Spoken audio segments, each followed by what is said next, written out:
Okay, we start. I hope I am audible. We are starting module 3. Right, in module 3, what we are discussing or what we are going to discuss is some basic concepts of networking. It falls under the topic called as PERT and CPM. So, what is this PERT? What to do? That is the first thing what we need to know. So, P stands for project, E stands for evaluation, R stands for review, and our T stands for technique. So your project evaluation review technique, in other words, is simply what is called as PERT. Similarly, what is our CPM? So CPM means C is critical, okay? Our P is path, our M is method. So it is critical path method. So CPM stands for critical path method and your PERT stands for project review evaluation review technique. Right. So in order to do this, we need to know certain basic definitions. So what is a project? You all know project means you have to do something and at the end you should have a conclusion or you should have an output. Having given an input, you need an output. So in mathematics, how do we define it? It is defined as a combination of interrelated activities. See, you don't have to take down this. All this is available in the J.K. Sharma book that I have posted for you. Okay, definitions are all readily available. Just take the concept. So it is defined as a combination of interrelated activities, all of which must be executed. Now you are able to hear?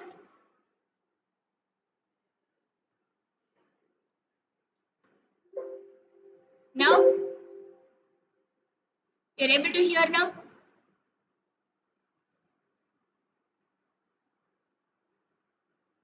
Yes, ma? You're able to hear? Ah, okay. Right. So it's interrelated activities which should be executed in a certain particular fashion to achieve a goal. So what is this PERT and CPM? What we have to do is any network technique, it is used for what? We have to get some output. So for that, what we need to do? We have to plan, and after we plan, we have to go by the schedule, and then we should have control over the project so that we get the desired output. Therefore, what is it used for? So it is used for number one, you will have planning. It is used for planning, scheduling, or scheduling, however you pronounce it. Then, and finally, you should have control and you should produce your desirable output. So, this is the base, and these are the three main managerial functions. So, these are the three main managerial functions. So, this could be a three marker. Three main managerial functions which we need to. Okay, done. So now, what is the difference between this PERT and CPM? These are two different techniques. One is known as event oriented and the other is known as an activity oriented. So what do you mean by an event? What do you mean by an activity? So this is what we need to know next. So what is an event? Can anybody tell me?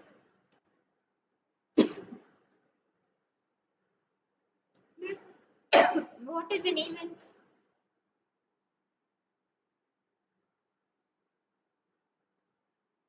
Our start, our class started at 2:20. So the event is starting at 2:20. What is your activity?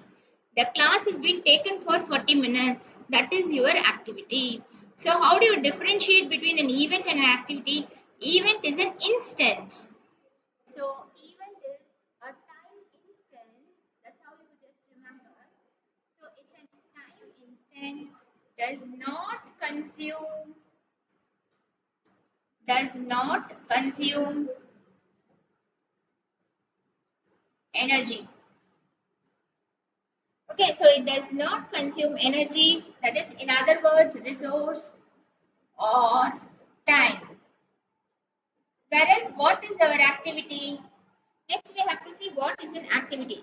Activity is a task or an item of work. So, what happens to an activity? An activity is it is a task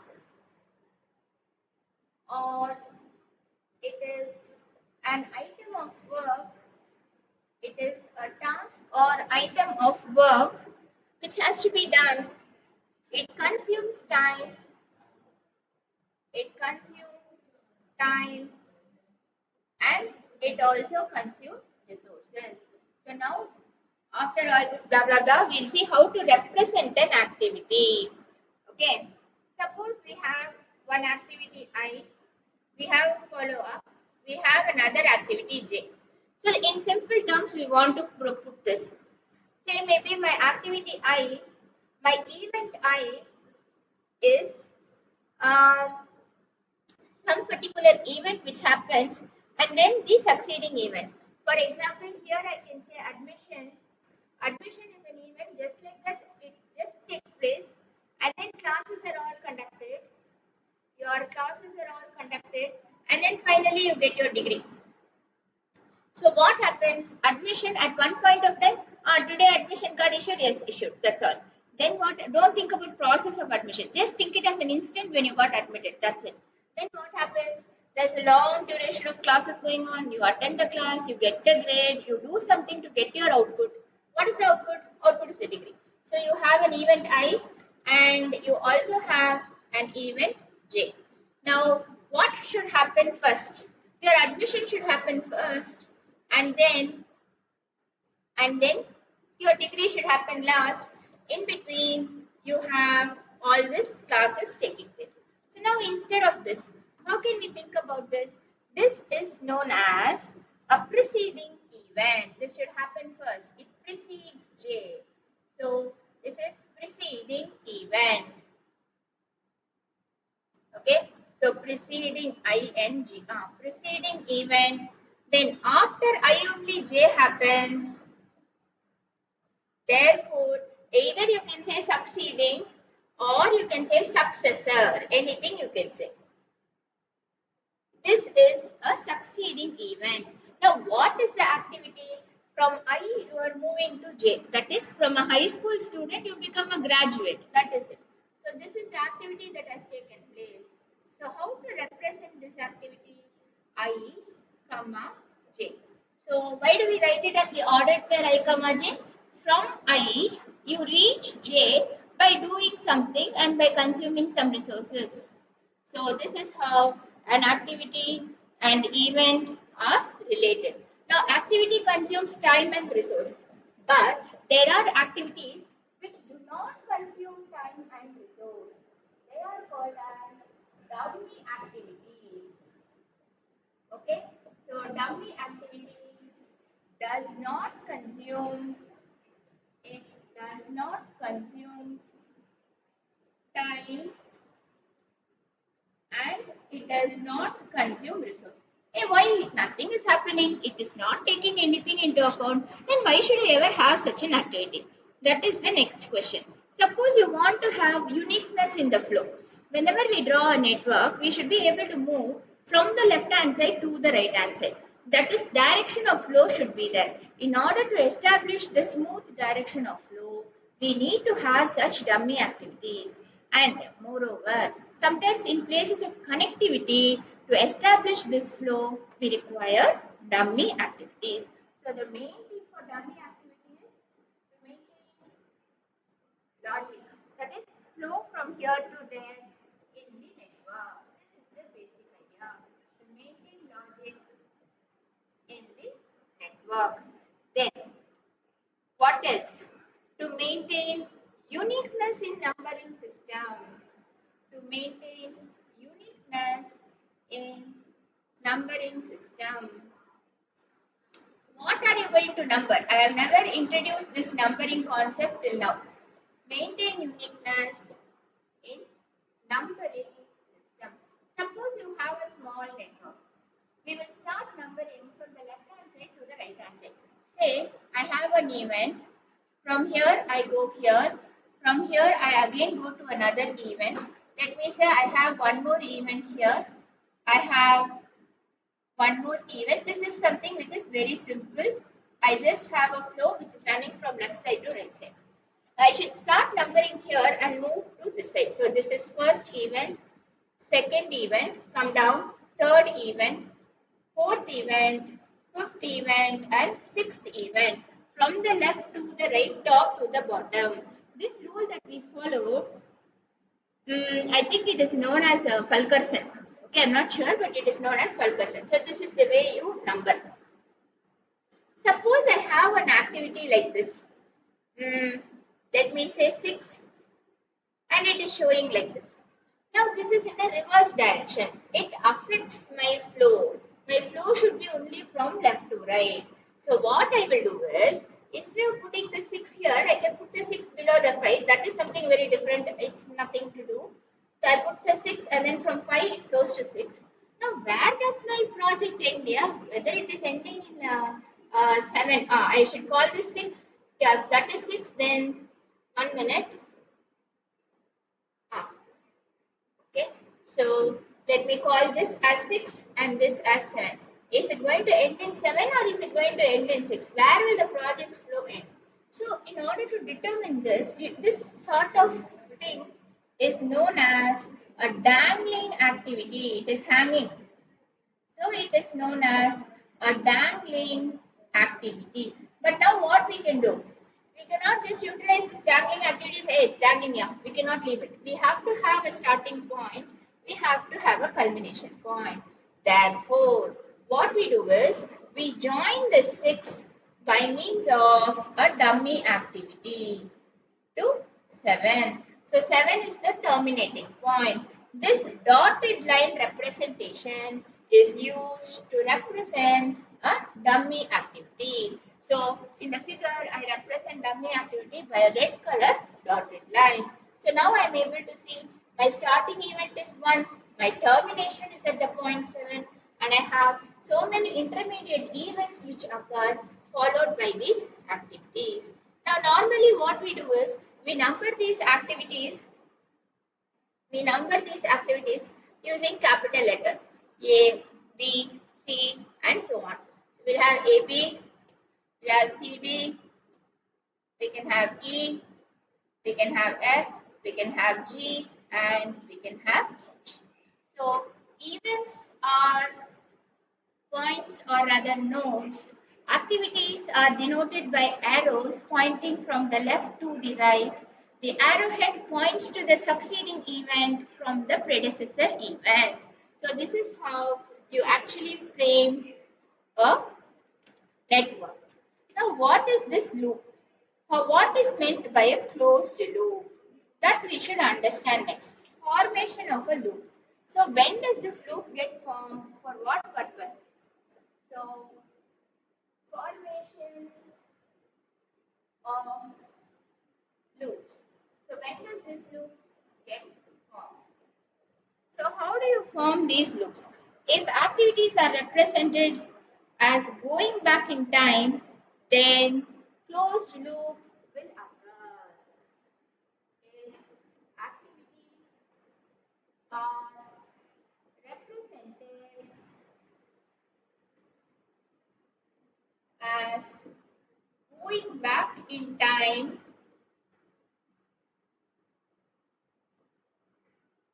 then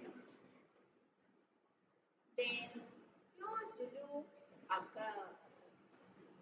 Okay, then our closed loops will occur. So now how do we show this? A closed loop can be because of an error or while you're defining the activity planes, or if one tries to show repetition of an activity before the beginning of the other. Say for example, you have an input, your event A occurs. From the event A, You have to go to the next activity. Rather, let me say 1 minute. I will rather represent my activity as A. Then I have another activity. Let me say I have another activity. Let me say I have another activity. Suppose I have something like this. From somewhere I'm coming, I'm performing the activity A to reach my node 1. From 1, I make use of C to reach the node 3. From 3, I make use of the activity D to reach the node 2. After reaching the node 2, again I am coming back to 1. Don't mistake me, okay? Suppose I am doing some course. Let me assume. I have to finish all odd paper first, then even paper. Okay? So I write my first semester. I fail in one paper. I have to write that only in the again in the odd. So I will not write it immediately. I will do the third semester paper. Then I will do the even semester paper. After doing this, again I come back to the paper that I had left out. So what happens? You are coming back. When this sort of thing happens, a loop occurs. But actually, this is not like this. You process A, then you have C happening, after which you have D happening, you have B happening, and again you are back to 1. Suppose you start from home. See, I am in a village. I come to 1, that is my home in city. From there, I travel to bus stand. From bus stand, I go to college. After college, again I have to travel back home, whereby I will reaching the point, same point 1. So what happens? I am going back. When this sort of things happen in the network, again and again a process has to be repeated, then we have something called as loops. Now, what is meant by redundancy? The last concept, after which we'll take a small problem and draw the network. What is meant by, what is redundancy in LPP? What is redundancy in LPP? Everybody forgot? You have some constraint. You remember in graphical method, that constraint will not at all affect our feasible region. Somewhere that line will lie in the graph. It will never affect our feasible region. Whether you draw the line or not, solution will be the same. That means redundant means what? It will not affect the solution or the output. So same way in network, what is redundancy? If a dummy activity is a dummy activity is if a dummy activity is the only activity, if a dummy activity is the only activity that emanates, that emanates, this is not it now, that emanates from an event, from an event, then it can be eliminated. Then it can be eliminated. That means it is redundant. That means, in other words, it is redundant. Now, how do I actually get this? Now, let us take a very simple example. Let me assume I have something like this. This is one particular network. Let me say I have a flow here, and then I'm going to have a flow here. I'm going to number 1, 2, and 3. And then I connect from here through my dummy activity. Here I have, let me say 4. I have a 5, and then I have a 6. Now look at this here. From 2 to 4. What is the need that this activity should be there? This has got no role to play. This portion from here to here has no role to play. Therefore, this is redundant. Isn't it? From 2, there is only a dummy activity which is coming out. Therefore, this has no role to play. So, what would be the nice way of doing it? From 1, I can go to 2. From 1, I can also go to 3. From 3, I can again go to 2. Fuse the 4 with the 2. From 2, I will go to 5. And from 5, I will go to 6. So this is sufficient enough. We don't need to have this dummy activity. We can remove the dummy activity, club the two nodes to form a single node, and then proceed as such. Now what happens? This 5 and 6 I wrote so that you should understand. 2 and 4 will get clubbed into single. So the number of nodes reduce, and this is the precise activity which we need to consider. Okay. Normally, when we talk like this, how we normally introduce this, we will use only event so that we will have ABC. Maybe if I number here, I will have 1 to 2 as A, 1 to 3 as B, 3 to 2 as C, and let me call this as DU, that is dummy, and then I can have 4 to 5 as D and 5 to 6 as E. So I will only have DU is removed. I will have only A, B, C, D, and E. So this is how redundancy comes into play in networks. Okay. Now what is the rules for construction? Always time flows from left to right. Activity must be completed in order to reach the other end event. Then dummy activities should be introduced only if they are necessary. Otherwise you should not introduce. Then an event, same event cannot occur twice in any path.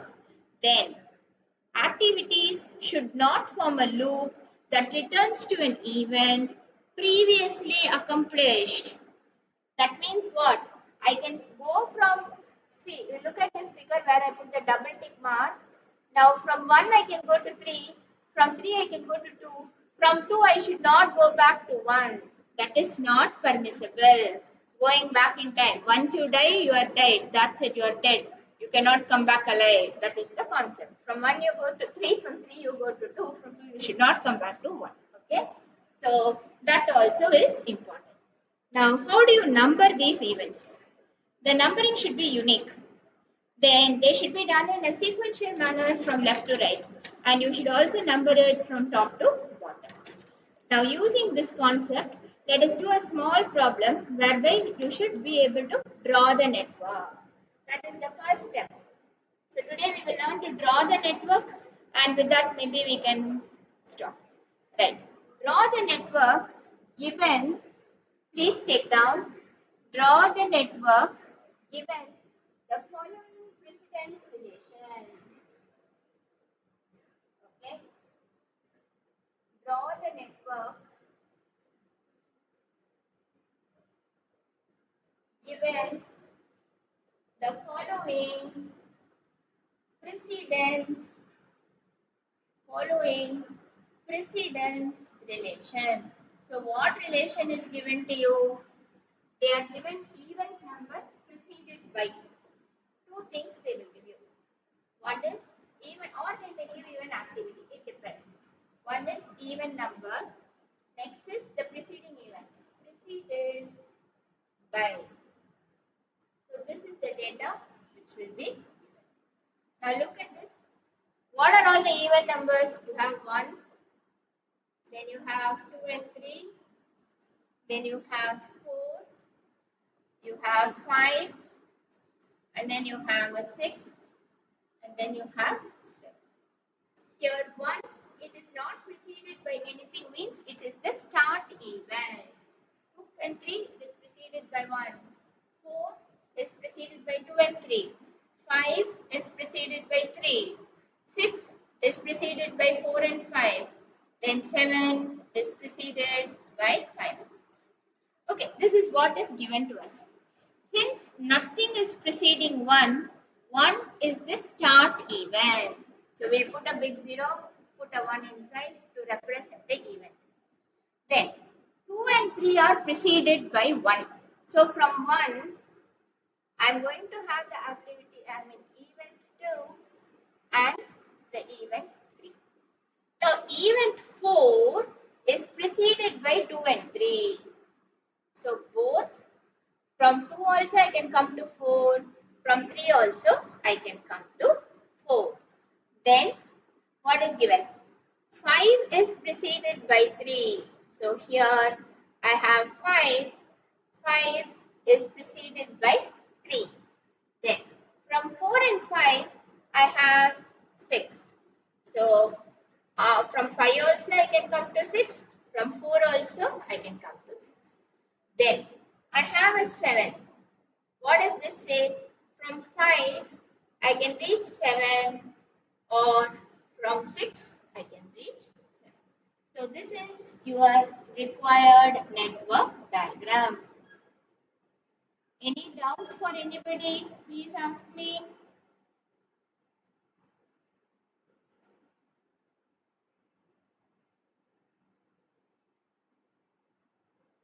Yes, ma'am. Any doubt for anybody? Please ask me. No, not Clear. Okay.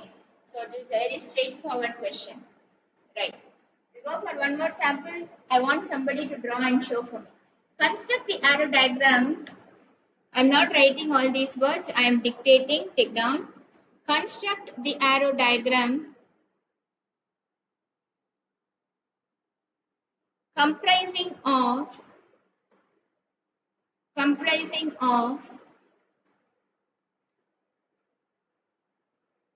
activities comprising of activities A to L, comprising of activities A to L,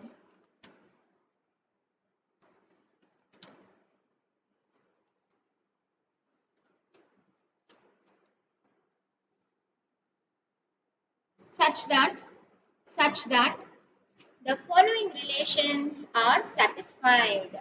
Such that the following relations are satisfied. Okay, let us divide the board into two portions. Number one, A, B, C. The first three activities start simultaneously. A, B, and C. The first three activities, the first three activities start simultaneously.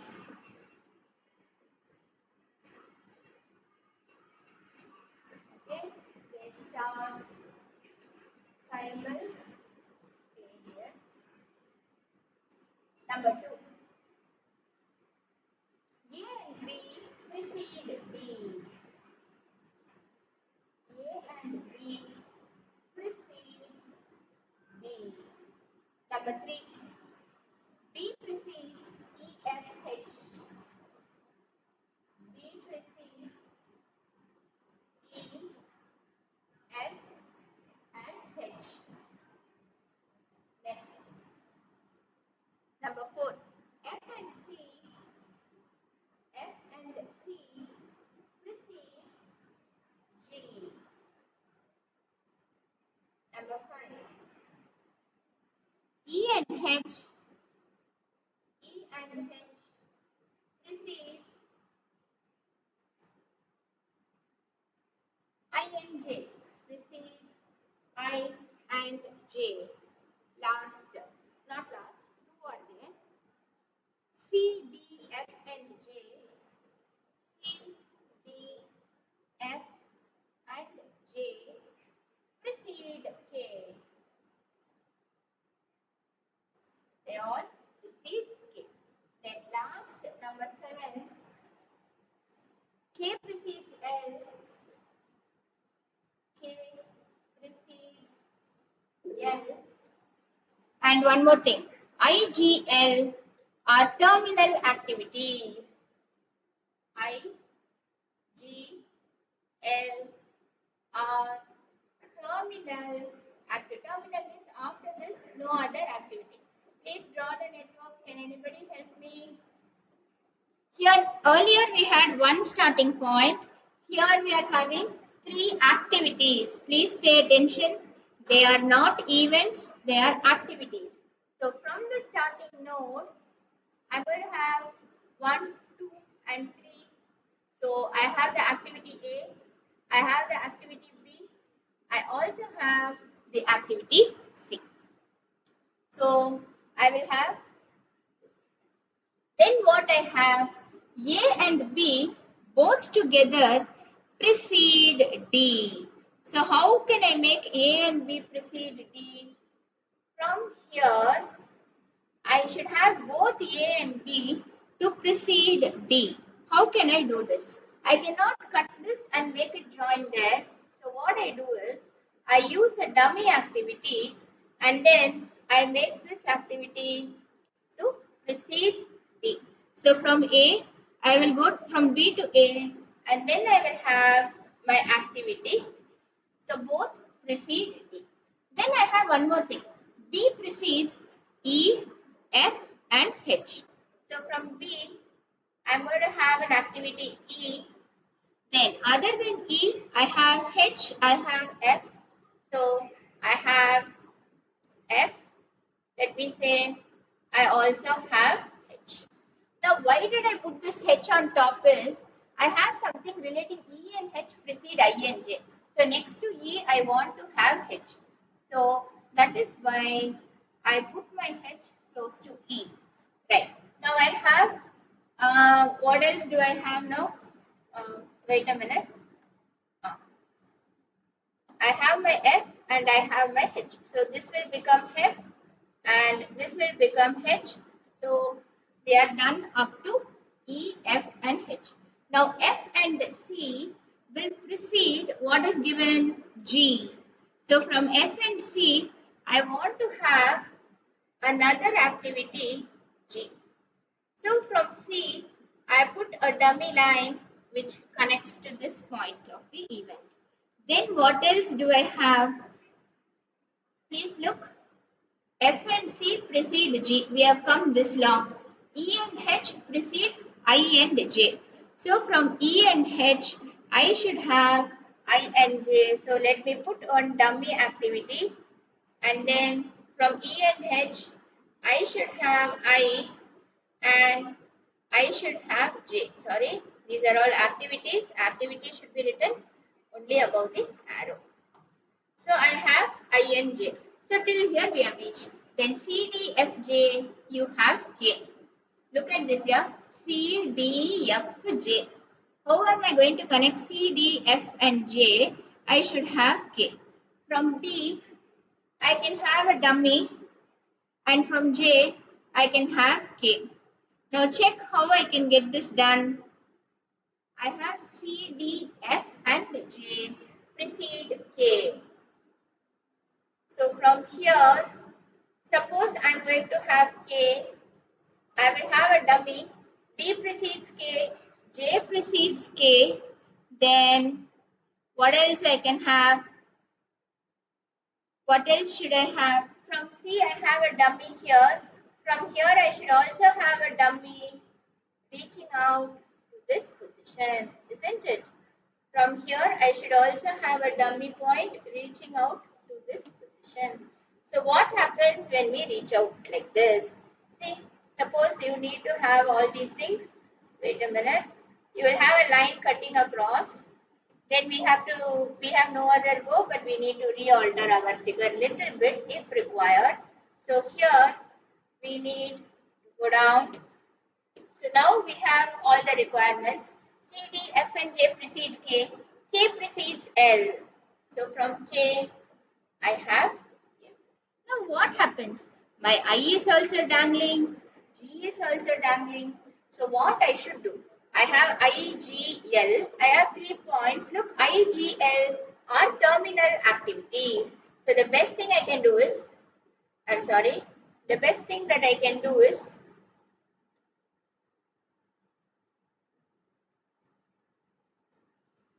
I can remove this circle. I can remove this circle. I have an L. From K, I have to go to L. So what I will do is, I have my K. So let me put one common L. How to proceed from G? I need A, B, E. I have my I. So how should I proceed? I is this activity which is going to go down here. From here, I'm going to have another activity. From G also, I need to have another activity. So I will have G, I will have I, and this will become my L. Before my L, I think here I will have the dummy activity terminating. And before L, what do I have? K. So this activity will become K. Now look at this diagram. This diagram looks very shabby because we have used so many what? Dummy activities. The same diagram, if you are able to rephrase, maybe placement of the nodes you can change so that it may look better. So how am I going to construct such a diagram? It's only by practice. Till here we don't have to touch. Till here we don't have to touch. Only the tail ending portion we may have to touch. Otherwise, you can also leave it like this. This is well and good as far as your exam point of view is concerned. So this is a very complicated diagram for you in the first class. You have three dummy activities. You do have a loop and you have different paths all culminating in a single terminal node, and from the starting node also you have three activities starting simultaneously. If you are able to understand the construction of this network, then you can do any other network. Okay, so I will not trouble you with this. I will take attendance and leave you today. Fine. What, yeah? Or you want to problem?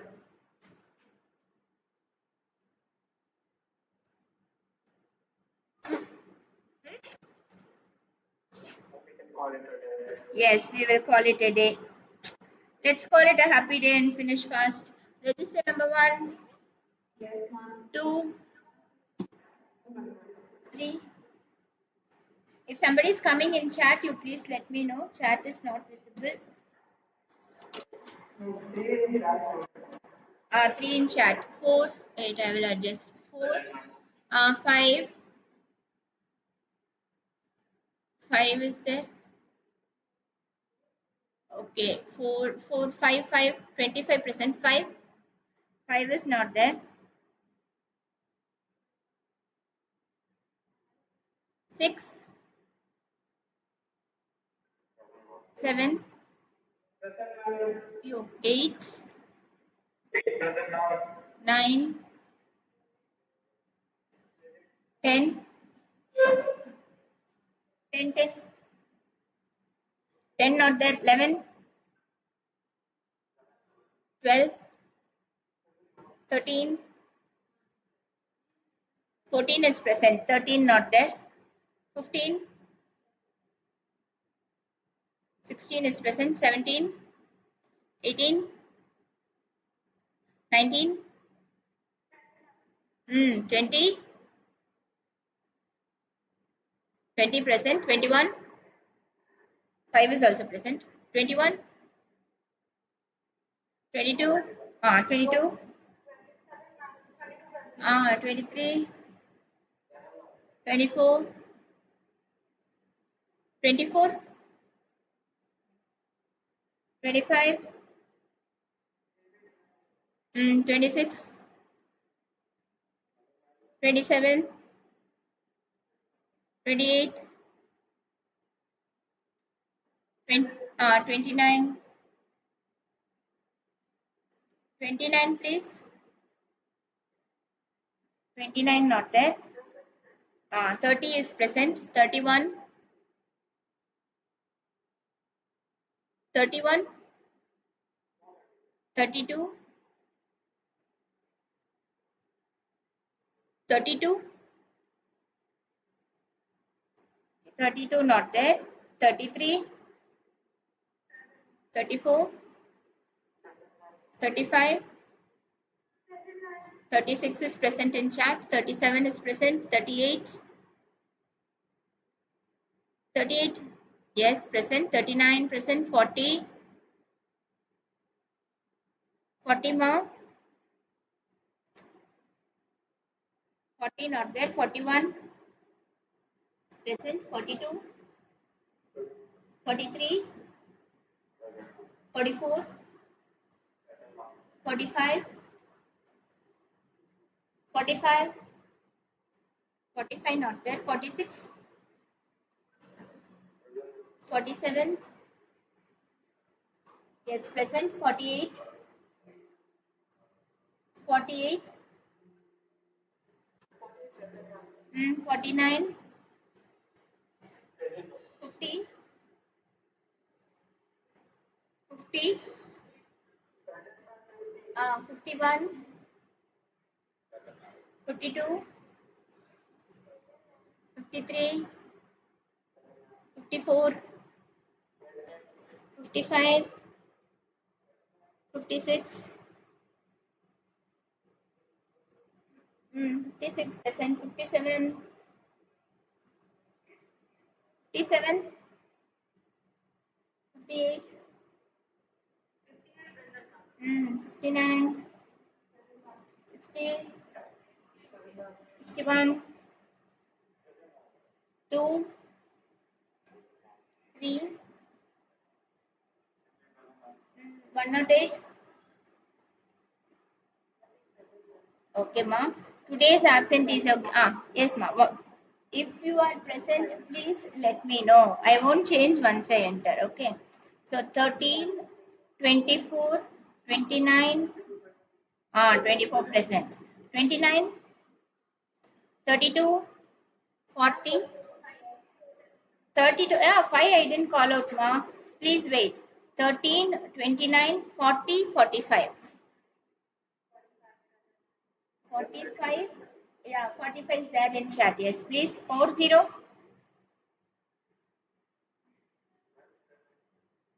Where is 13?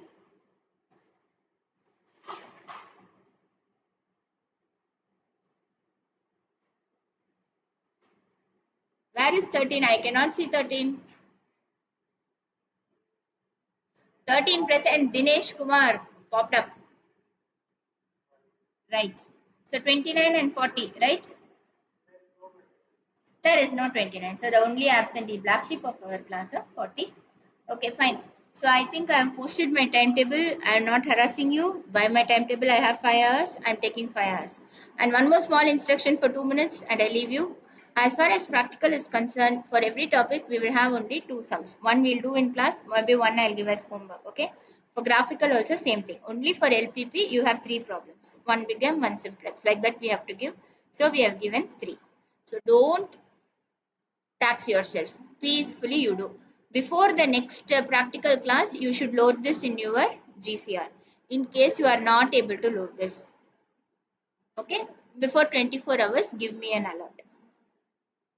That does not mean every time you should tell I can't do. Okay? Yes. Thank you. Mm, no problem. Have a nice weekend. Thank you. You have class on Saturday. You. Sorry to hear that. Okay. Mm, no problem. Thank you.